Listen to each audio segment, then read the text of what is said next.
Ya hemos visto que es un deber para todo creyente añadirse a una iglesia, es decir, a una familia que Cristo mismo ha diseñado para él.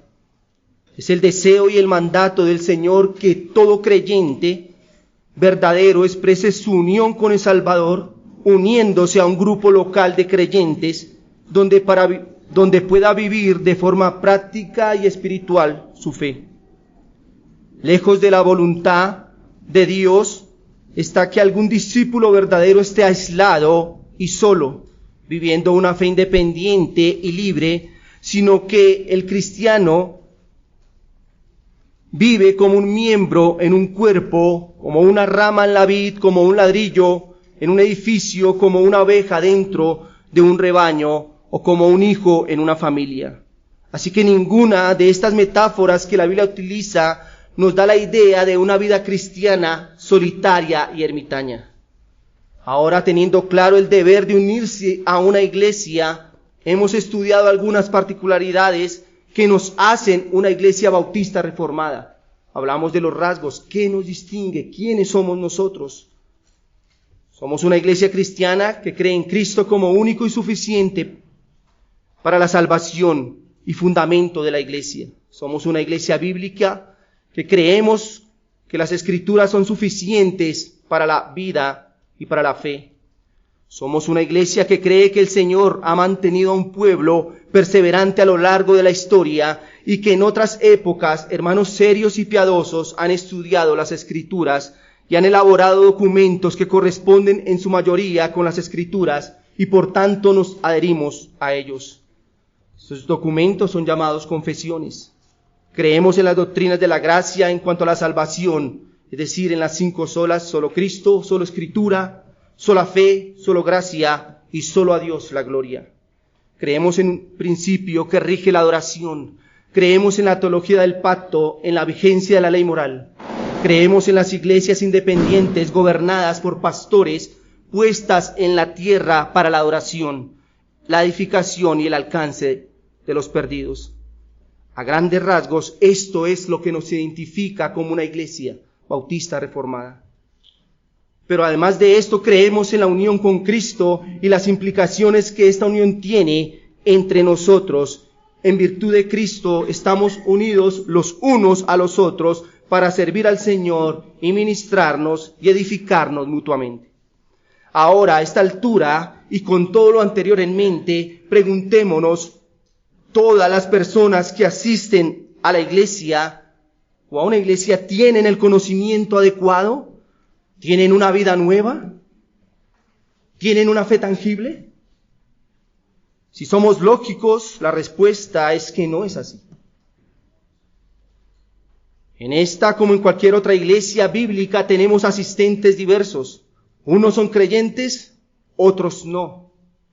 Algunos creciendo en su fe, otros con fe incipiente. Frente a este panorama, creemos en la necesidad completa de un compromiso formal, consistente y público, al que llamamos pacto de membresía, que no es otra cosa que un voto, un juramento, una alianza que hacemos los unos a los otros y delante de Dios como testigo, de caminar juntos sometiéndonos los unos a los otros en fe y obediencia al Señor. Yo pregunto, ¿le suena extraña esta frase?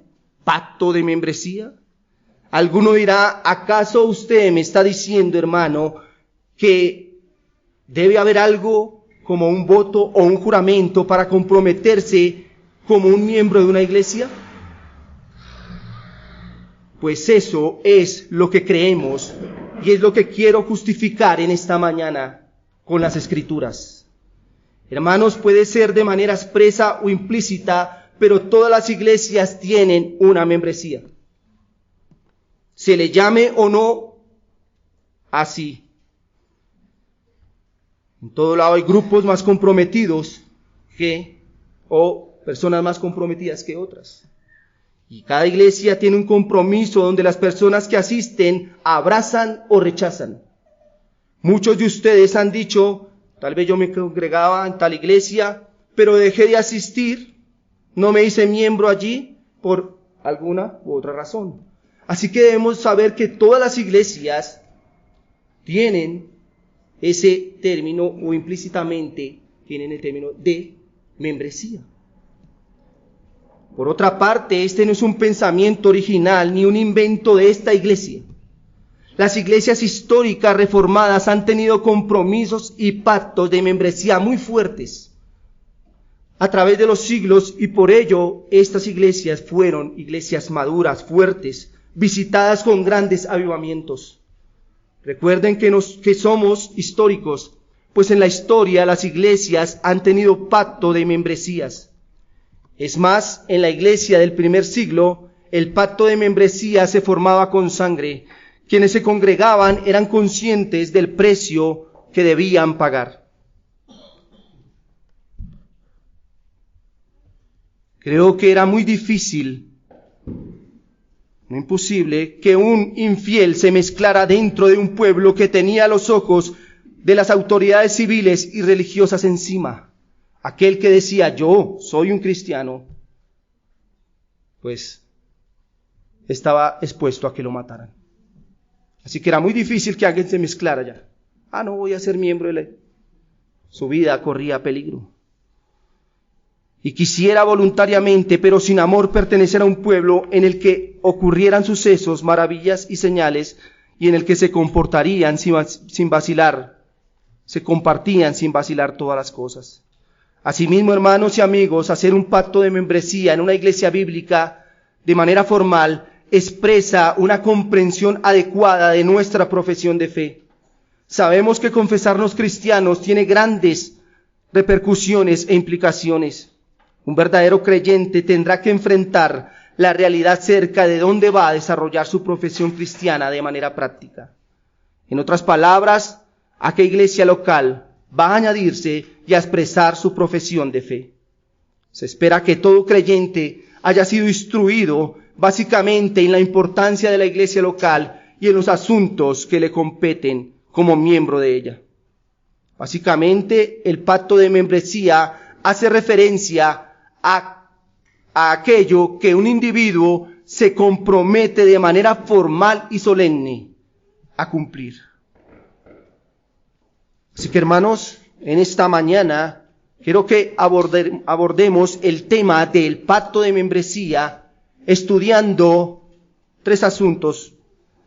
El primero es la licitud de los juramentos. Muchos tienen problemas con esto, muchos dicen no. Hacer juramentos no es bíblico. Bueno, vamos a ver si a través de la Escritura comprendemos de la licitud de los juramentos. Lo segundo que vamos a ver es lo que dice la confesión de fe acerca de los juramentos lícitos. Y por último, observaremos un panorama general del pacto de membresía de esta iglesia local. Vayamos entonces a nuestro primer asunto, la licitud de los juramentos o pactos en las Escrituras. Algunos pasajes bíblicos parecieran indicar que los creyentes tienen prohibido hacer votos, juramentos o pactos debido a la veracidad que debe tener su sola palabra. Las palabras de un cristiano deben ser ciertas y sinceras siempre, y pedirle que haga un juramento sobre ellas tal vez es poner en duda su autenticidad. Quiero que vaya conmigo a Mateo capítulo 5, versículo 33 al 37.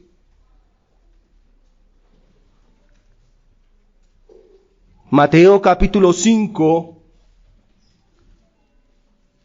verso 33 al 37, dice lo siguiente. Además, habéis oído que fue dicho a los antiguos, no perjurarás, es decir, no jurarás falsamente, sino cumplirás al Señor tus juramentos. Pero yo os digo, no juréis en ninguna manera, ni por el cielo, porque es el trono de Dios, ni por la tierra, porque es el estrado de sus pies, ni por Jerusalén, porque es la ciudad del gran rey, ni por tu cabeza jurarás, porque no puedes hacer blanco o negro un solo cabello. Pero sea vuestro hablar sí, sí, no, no, porque lo que es más de esto, de mal procede. Si nosotros tomamos ese texto, lo que han hecho muchos, y pasamos rápidamente, podemos decir ahí claramente, estas son palabras del Señor Jesús en el Sermón del Monte, y dice claramente que el Señor dice, no juraréis en ninguna manera. ¿Lo notan? Ahí dice claramente, no juraréis en ninguna manera. Ah, bueno, hermano, ahí está claramente la palabra, ahí dice claramente que no debemos jurar. Son palabras de Cristo, entonces, de ninguna manera. Hermanos, pero nosotros no podemos tomar un texto, sacarlo de su contexto para argumentar una verdad que queremos que crean. No. Debemos mirar todo el contexto, debemos mirar a qué se refería el Señor Jesús con esto. Este tema de los juramentos es el cuarto mencionado por Cristo en el Sermón del Monte. Recuerde que el Señor les dice en muchas ocasiones, oíste que fue dicho, no adulterarás, ¿cierto? No cometerás adulterio. Esta vez les dice, después de tratar el tema del divorcio, les dice, oíste que fue dicho, oíste que fue dicho. Está hablando de lo que los escribas y fariseos les estaban enseñando al pueblo acerca de la ley de Moisés. El Señor ha estado recuperando el significado primario de la ley de Moisés, limpiándola de todos los artificios que los fariseos y los escribas habían impuesto sobre ella. El mandamiento que en este caso el Señor quiere aclarar es el tercer mandamiento. No tomarás el nombre de el Señor tu Dios en vano. Los doctores de la ley habían inventado entonces una salida para engañar a los simples, fingiendo comprometerse cuando en realidad no tenían intención de cumplir un pacto, una promesa o un juramento. ¿Cuál fue la solución planteada por los intérpretes de la ley para poder quebrantar un juramento? ¿Cuál fue? ¿Qué se inventaron ellos? Fácil. Enseñaron que se puede jurar por cosas de menos peso, o se puede jurar por cosas de peso, pero evitar a toda costa usar el nombre del Señor. Desde que no se tome y desde que yo no jure por el Señor, pues no estoy obligado a cumplir ese juramento, ese pacto. Entonces, ¿qué hicieron? Pues quitemos en la ecuación el Señor y pongamos la tierra, pongamos Jerusalén, pongamos el cielo y asunto arreglado. Ya no vamos a tener que cumplir.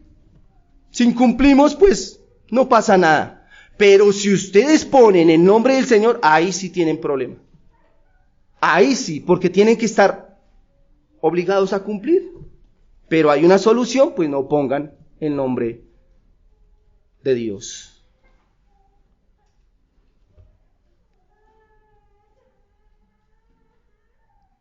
El Señor les dice, no, oíste que fue dicho, no perjurarás, sino que cumplirás al Señor tus juramentos.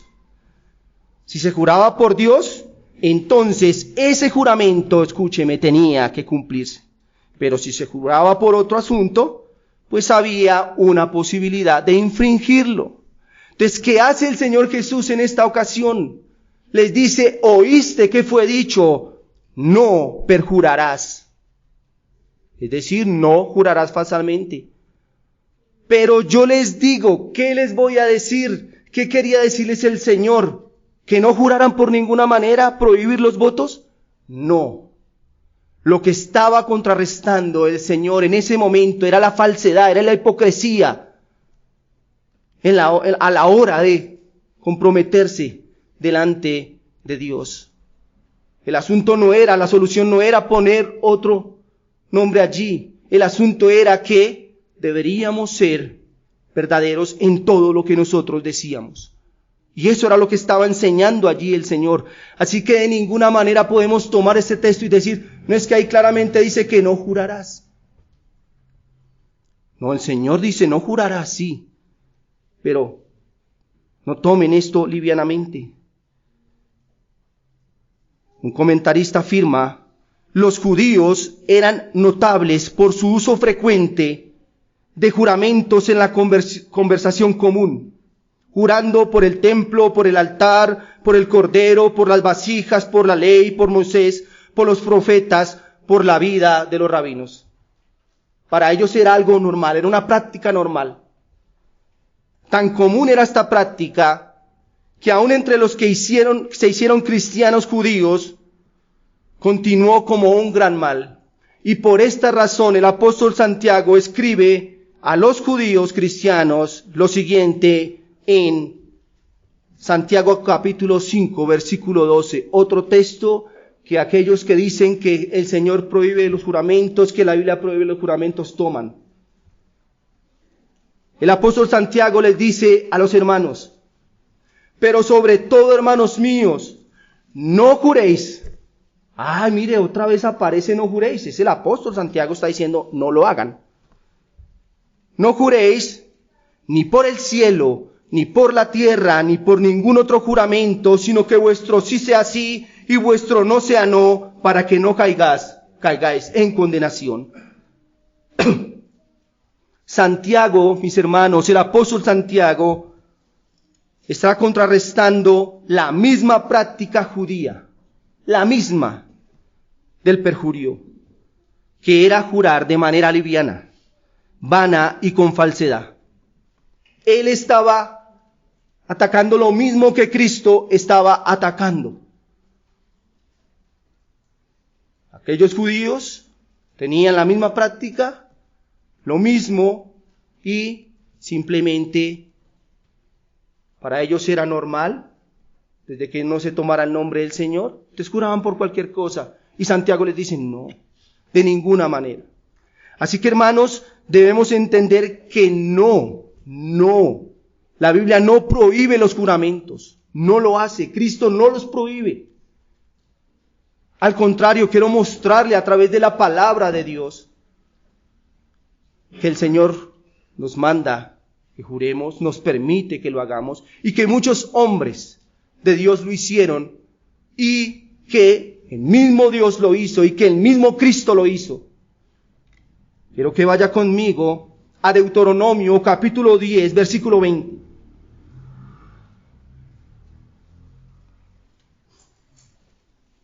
A Jehová tu Dios temerás, a Él solo servirás, a Él seguirás, y por su nombre jurarás. ¿Lo nota? Y por su nombre jurarás. Así que este texto avala los juramentos. Es como si dijese, y cuando te fuere necesario jurar, lo harás por el nombre de Jehová tu Dios. Génesis capítulo 21, versículo 23. El patriarca Abraham confirma sus promesas a Abimelech y le dice lo siguiente. Génesis 21, 23 y 24.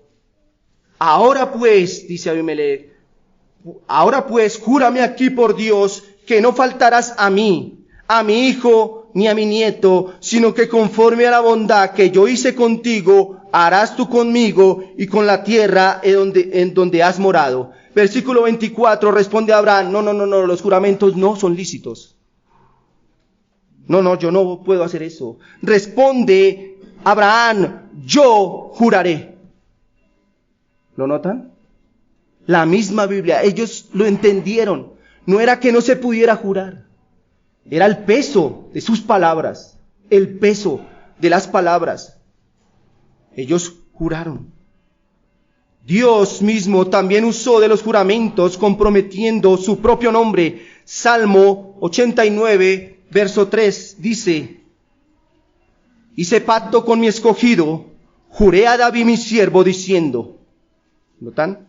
Hice pacto con mi escogido, juré a David, Dios mismo juró. Génesis 22, 16, 17. Y dijo, por mí mismo he jurado, ¿dice quién?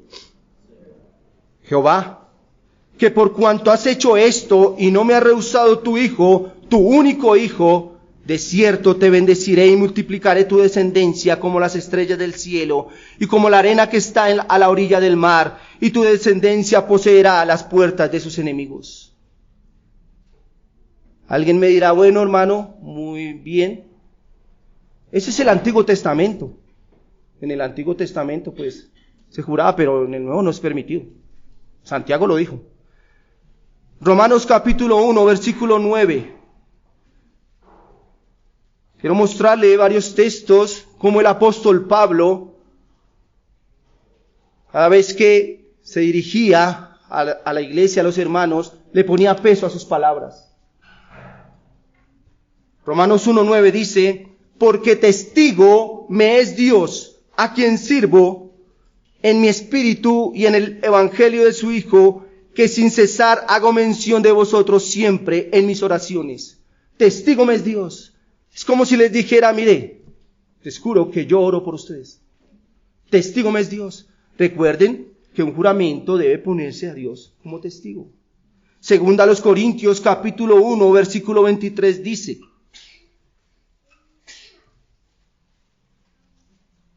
mas yo invoco a Dios por testigo sobre mi alma, que por ser indulgente con vosotros, no he pasado todavía a Corinto. Mas yo invoco a Dios como testigo. Filipenses 1:8, porque Dios me es testigo de cómo os amo a todos vosotros con el entrañable amor de Jesucristo. ¿Lo notan? Dios me es testigo, los amo. Y primera Tesalonicenses 2:10, vosotros sois testigos y Dios también de cuán santa, justa e irreprensiblemente nos comportamos con vosotros los creyentes. Si usted lo nota, hermanos, el apóstol pone a Dios como testigo, le pone peso a sus palabras.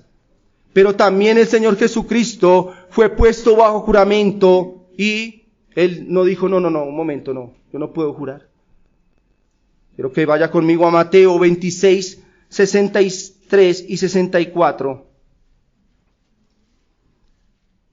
Mateo 26, 63, 64 dice, mas Jesús callaba. Entonces el sumo sacerdote le dijo, te conjuro por el Dios viviente. Ese te conjuro es, te pongo bajo juramento, que nos digas si eres tú el Cristo, el Hijo de Dios.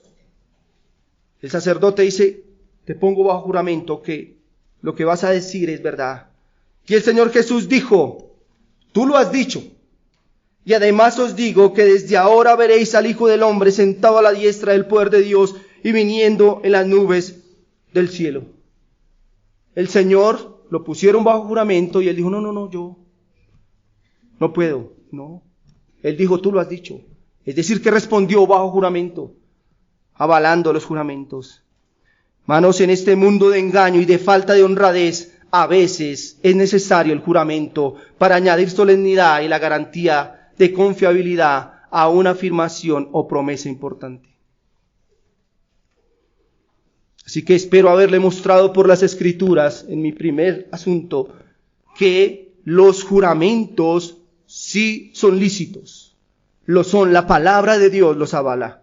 Ahora, como segundo asunto, quiero que veamos lo que entendieron los teólogos de la confesión de fe acerca de los juramentos y votos lícitos.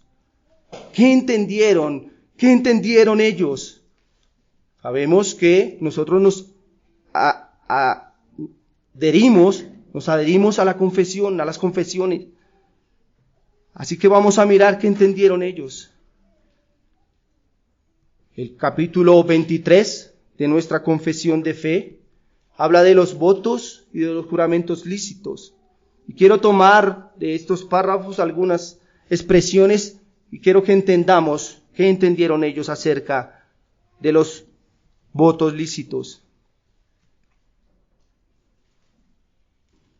Primer capítulo 23, en el párrafo 1 dice, un juramento legítimo, mire lo que decían ellos, un juramento legítimo es un acto de culto religioso por el cual una persona, habida ocasión justa,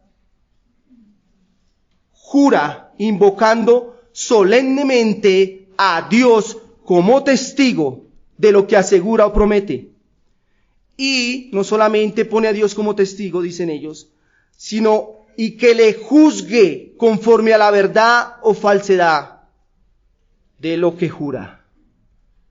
Mire lo que entendían ellos. Un voto lícito es un acto de culto religioso, pero también es poner a Dios como testigo, pero también es ponerme bajo el juicio si incumplo. Históricamente se ha considerado un juramento legítimo como una invocación del nombre de Dios en algún acto serio o importante, en el que refrendamos la verdad de lo que decimos o voluntariamente ponemos sobre nosotros la obligación de hacer algo en lo futuro. Además implica en esto una consecuencia de caer en el desagrado divino si mentimos o somos infieles a nuestro voto. Por esto es que un juramento es un acto supremo de adoración religiosa y en el que se reconoce la omnipresencia, omnisciencia, justicia absoluta y soberanía de la persona cuyo testimonio majestuoso se invoca y a cuyo juicio finalmente se apela.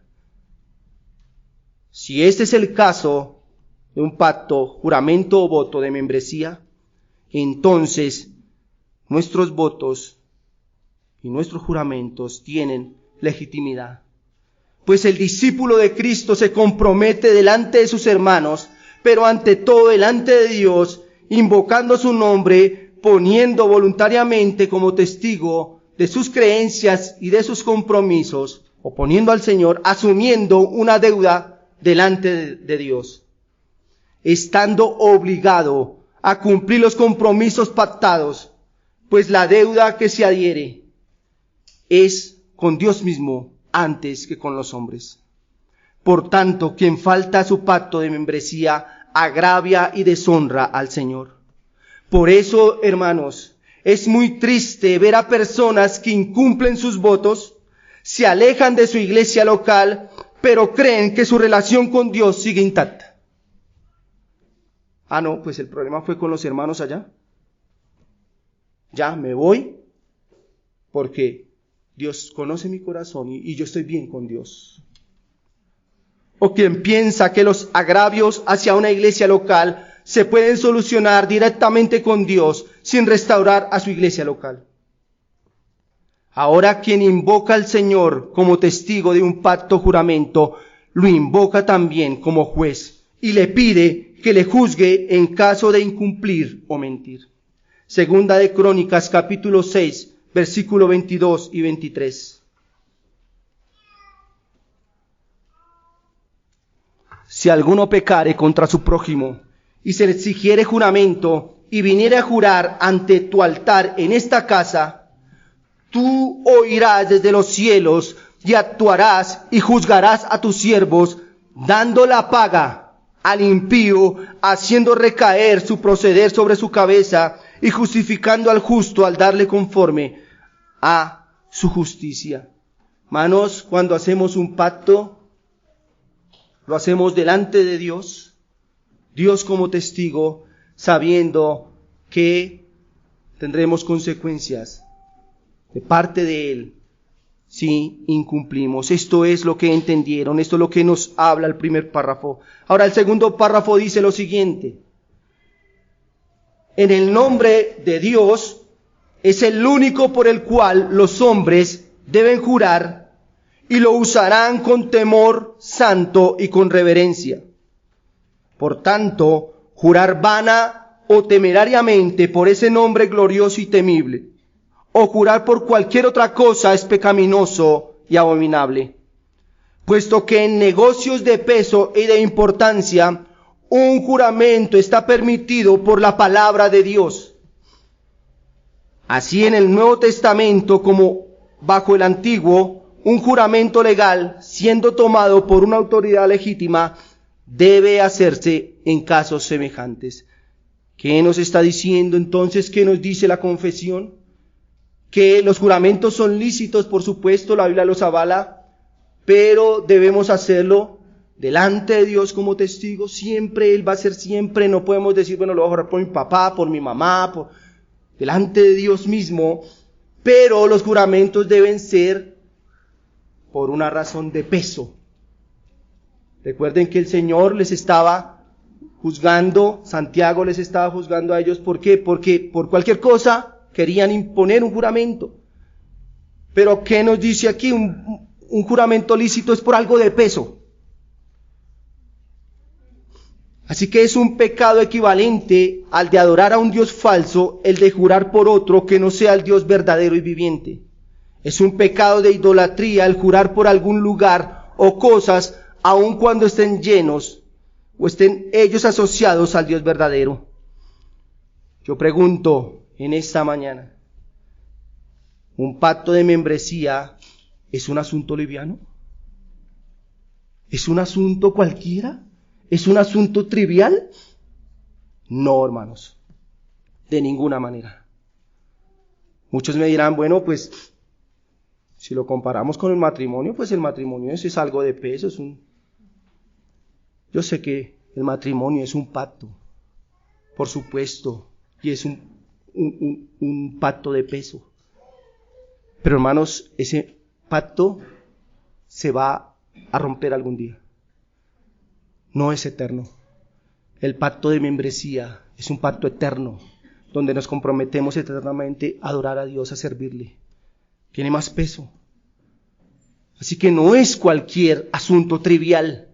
No lo es. Por esa razón, nosotros estamos autorizados por la Escritura para hacer un pacto de membresía. El pacto de membresía no es un asunto trivial. Es importante.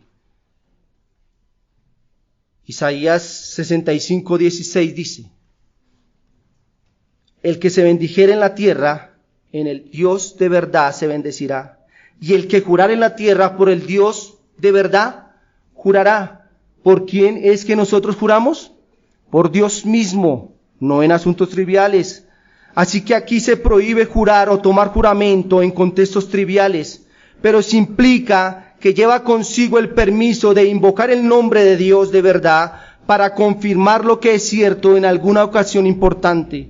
Por eso el juramento recomendado en el Antiguo Testamento fue reconocido como una institución. Las circunstancias propias en las cuales puede tomarse un juramento son aquellas que envuelven un interés serio y perfectamente lícito en que una apelación al testimonio de Dios es necesaria para asegurar la confianza y poner término a una disputa. Nuevamente reafirmamos la legitimidad del pacto de membresía, ya que se reviste de suma importancia y reafirma la confianza ante los creyentes de una iglesia local. Un grupo de creyentes que desean caminar juntos en el temor del Señor, completamente convencidos acerca de la forma como está establecida la comunión de la iglesia, se comprometen a tener unión y comunión santa delante de Dios y de su Hijo Cristo, a quien aceptan como sumo sacerdote, profeta y rey. Eso hace que unos a otros se crean y basados en el amor confíen los unos en los otros. No debería haber nada más confiable y honesto que un grupo de creyentes haciendo un voto delante de Dios. Por esta razón, cuando un grupo nuevo de creyentes son recibidos, los demás que estamos como testigos, creemos fielmente a sus palabras, que son sinceras. Muchos dirán, uy, pero ¿por qué no se dieron cuenta? ¿O por qué lo aman? ¿Por qué confiaron en él? Estamos confiando en que está diciendo la verdad, que está delante de Dios, que ha comprendido lo que nosotros hemos comprendido. Así que esto de hacer un pacto, hermanos, no es algo liviano. La tercera, el tercer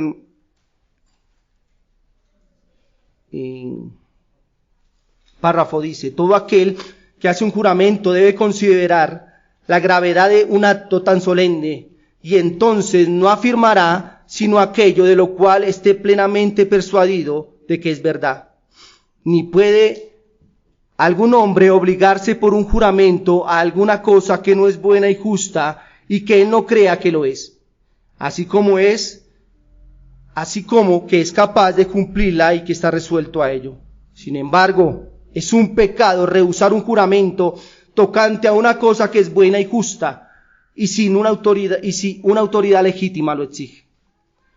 Mis hermanos y amigos, en esta iglesia los votos de membresía no se exigen ni se reciben a las pocas semanas de conversión, ni a los pocos días que un hermano nos frecuenta. Ay, es que en esta iglesia sí que se demoran. ¡Qué curso tan largo! ¡Qué! Hermanos, no es a la ligera. Se da el tiempo suficiente para que las personas mediten, consideren y evalúen el compromiso tan solemne que van a adquirir. El pacto juramento de membresía es voluntario. Nadie es obligado ni será obligado a hacerlo. Nadie debe hacerlo por miedo o deseo de agradar a otro que no sea Dios mismo. Sin embargo, quien es creyente, quien es un verdadero cristiano, peca si se niega a hacer parte de la membresía de una iglesia local sin ningún justo impedimento. Algunos pueden evitar el compromiso solo por egoísmo, por miedo a la disciplina o por reservas materialistas. Hermanos, un juramento se hace no a la ligera, no se hace por obligación. No obligamos a nadie, le enseñamos. ¿Por qué? Porque él tiene que estar seguro a lo que se va a comprometer. El cuarto párrafo dice, un juramento debe hacerse con palabras comunes cuyo sentido es claro, sin equívocos ni reservas mentales. Por ese motivo vamos a tener que explicar en qué consiste el pacto de membresía. Debe quedar claro a cada futuro miembro en qué consiste aquello a lo que se va a comprometer. No podemos comprometernos en ignorancia. Esta es la razón también por lo que el pacto de membresía se hace en nuestro propio idioma, para que todo lo entendamos. No vamos a leer el pacto de membresía en latín para engañar a las personas. De ninguna manera, se hace claramente. Y, por supuesto, vamos a ir a explicar punto por punto el pacto. Un último párrafo dice, un voto, juramento, ha de hacerse y cumplirse con todo cuidado piadoso y con fidelidad. Este voto de membresía no debe hacerse a la ligera, ni debe hacerse como decisión familiar, ni siquiera marital. Un esposo no puede razonar, me conviene hacer el voto de membresía, junto con mi esposa y así garantizar su simpatía. De igual manera, un hijo no puede pensar tomar los votos en la iglesia. Tal vez eso me garantizará el ingreso a la universidad o un amor cuidadoso y especial de mis padres piadosos. Debe hacerse consciente y convencido de que es algo justo, bueno y que agrada al Dios de la gracia. El propósito de un creyente, escúcheme, no debe ser ingresar a la membresía de la iglesia solamente. Bueno, voy a hacer ese pacto y juramento y lo importante es entrar a la membresía. Sino su mayor anhelo debe ser convertirse en un miembro fiel y piadoso al Señor y por ende a su iglesia local. Un discípulo de Cristo, un creyente verdadero, un creyente que ame a Cristo y implícitamente amar a la iglesia. Tengo que ser sincero con ustedes, mis hermanos. Ingresar a la membresía tiene sus tropiezos. Habrán dudas, impaciencia, luchas con pecados. Pero esto no cesa al ingresar a la membresía de una iglesia. Las luchas continúan, nuestros enemigos cambian de estrategia, pero no cesan de hostigarnos. Por eso debemos permanecer alertas en oración, cumpliendo con fidelidad y abnegación nuestros compromisos. No es solamente entrar a la membresía, no es solamente mostrar y decir, bueno, ya estoy listo. Es permanecer dentro de la membresía de la iglesia, es cumplir los votos. No debe solamente hacerse. Lo notan allí en el párrafo, nos dice, debe hacerse y cumplirse. No solamente el hecho de entrar, es el hecho de permanecer, de cumplir. Números 32 dice: cuando alguno hiciere voto a Jehová, o hiciere juramento ligando su alma con obligación, no quebrantará su palabra, hará conforme a todo lo que salió de su boca. ¿A qué nos comprometemos? A cumplir todo lo que sale de nuestra boca. Eclesiastés 5, verso 1 dice: cuando fueres a la casa de Dios, guarda tu pie y acércate más para oír que para ofrecer el sacrificio de los necios, porque no saben que hacen mal. No te des prisa, escuche, no te des prisa con tu boca, ni tu corazón se apresure a proferir palabras delante de Dios, porque Dios está en el cielo y tú sobre la tierra. Por tanto, sean pocas tus palabras, porque de la mucha ocupación viene el sueño, y de la multitud de las palabras la voz del necio. Cuando a Dios haces promesas, no tardes en cumplirla, porque Él no se complace de los insensatos. ¿Cómo llama la Biblia a aquellos que no cumplen? Insensatos. Cumple lo que prometes. Mejor es que no prometas, y no que prometas y no cumplas. Muchos dicen: bueno, mejor es que yo no prometa.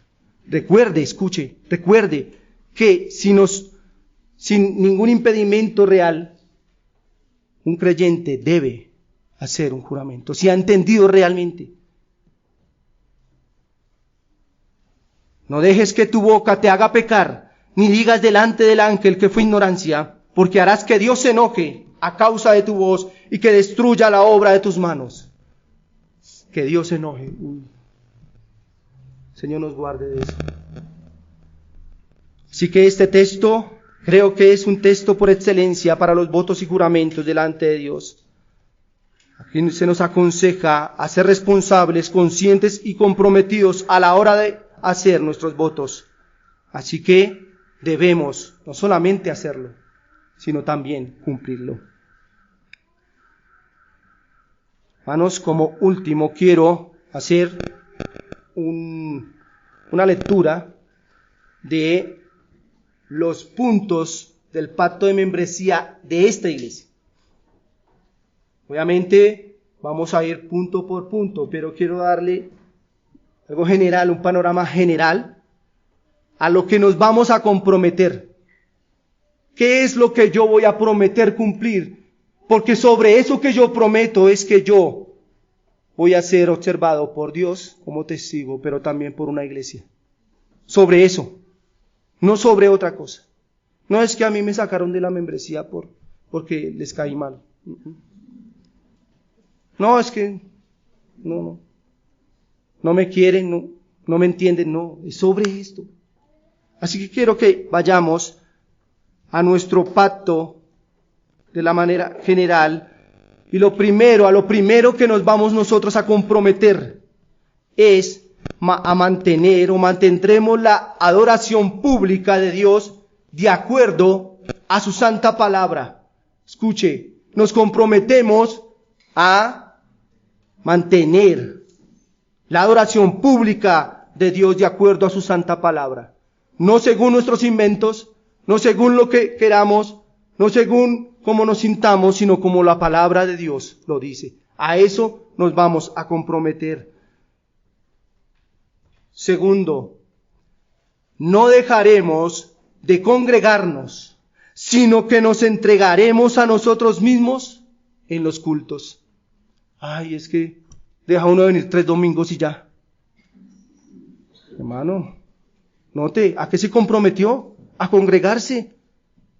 Obviamente hay momentos en que la providencia no lo permite, pero cuanto dependa de nosotros nos vamos a congregar, no solamente los domingos, los jueves a orar. Tercero, honraremos la predicación de la palabra de Dios y a sus ministros. Honraremos la predicación de la palabra, pero también a los ministros. Yo escucho predicar, pero los pastores sí no. Nos estamos comprometiendo a honrar la palabra de Dios, pero también a los ministros de la palabra. Cuarto, nos someteremos a las ordenanzas de Cristo. ¿Cuáles son? El bautismo y la cena del Señor. Nos someteremos. Estaremos dispuestos a hacerlo. Lo vamos a hacer. Ninguno se puede abstener de la cena del Señor por voluntad propia. Ninguno. Muchos dicen, es que tuve un inconveniente con mi hijo, con mi esposa, con el de la casa. Entonces es preferible no tomar la cena que arreglar el problema, ¿cierto? No. Eso no es permitido. Nos comprometemos. ¿Qué hay que hacer? Arreglarlo. Quinto, apoyaremos sacrificialmente con nuestros dones y recursos la extensión de la obra de Dios en este lugar. Apoyaremos, ¿qué dice? Sacrificialmente, ¿lo nota? No es fácil. Pero ¿qué hacemos? Vimos que el Señor a todos nos ha dado dones, virtudes, que debemos poner para el beneficio de la iglesia. ¿Tenemos recursos? ¿Para quién son? ¿Para mí? Para la iglesia, para el Señor. Nos comprometemos a eso. Es que en esta iglesia sí que piden y piden. No, mis hermanos. No piden, nos comprometemos porque es para la obra del Señor. Sexto, buscaremos guardar la unidad y comunión de la iglesia y evitar todo aquello que la dañe. Debemos guardar la unidad, evitar todo lo que la dañe. ¿Qué daña a la iglesia? El chisme, el pecado, la falta de amor, la falta de entrega, la falta de sumisión. Eso daña a la iglesia. ¿Y a qué me comprometo yo? A no hacerlo. Séptimo. Hermano, este séptimo. Acataremos la disciplina eclesial con temor y santidad. Acataremos la disciplina eclesial con temor y santidad. Cuando hablamos de disciplina, hermanos, cuando vienen y nos disciplinan, ahí es cuando decimos, nos rebeldizamos, nos ponemos furiosos, argumentamos, pero nos hemos comprometido ¿a qué? A acatarla con temor y santidad. No, es mejor rebeldizarnos, es mejor armar el botín, es mejor. No, hermano, nos comprometemos a someternos. 8, nos comprometemos a cuidarnos unos a otros en amor fraternal. ¿Recuerdan cuando vimos que debemos cuidarnos, tenemos deberes públicos, deberes privados, debemos cuidarnos los unos a los otros? Pero no solamente debemos cuidarnos, sino también debemos exhortarnos, debemos orar los unos por los otros. Eso es deber de todos. Entonces le estoy recordando, hermano miembro, escúcheme, usted se comprometió a esto. No solamente es deber de los pastores y de los líderes, de todos nosotros. 9, atenderemos la adoración privada y familiar en nuestros hogares. No solamente es venir a adorar a Dios aquí en la iglesia, es allí en nuestros hogares, mostrando piedad, viviendo, enseñando a nuestros hijos a adorar a Dios. A nuestros hijos enseñan a adorar a Dios y a temer a Dios. ¿A dónde? ¿Aquí en la iglesia? Por supuesto, pero allí en casa. Nos comprometemos a hacer nuestros devocionales, a honrar al Señor en casa. 10º y último, nos comprometemos a hacer luz en el mundo y llevaremos el evangelio glorioso a otros. Eso le pertenece al ministerio de evangelismo. Esto le pertenece a los hermanos más maduros de la iglesia. No, miembro, usted se comprometió a ser luz y a llevar el evangelio glorioso a otro. Primero tenemos que ser luz, ¿sí? Y debemos llevar el evangelio. Los discipulados que se están haciendo es deber de quién? De los líderes que están allí, de los pastores, de algunos hermanos, de todos los que somos miembros, porque a eso nos hemos comprometido. Hermanos, obviamente esto es un panorama general. Cada punto va a ser explicado y que el Señor nos ayude a aquellos que ya somos miembros a afirmarnos y a recordar, porque sí es bueno que nosotros estemos recordando a lo que nos hemos comprometido, pero aquellos que, si el Señor permite, lo serán, entiendan a lo que se van a comprometer. El Señor nos ayude en esta mañana. Oremos.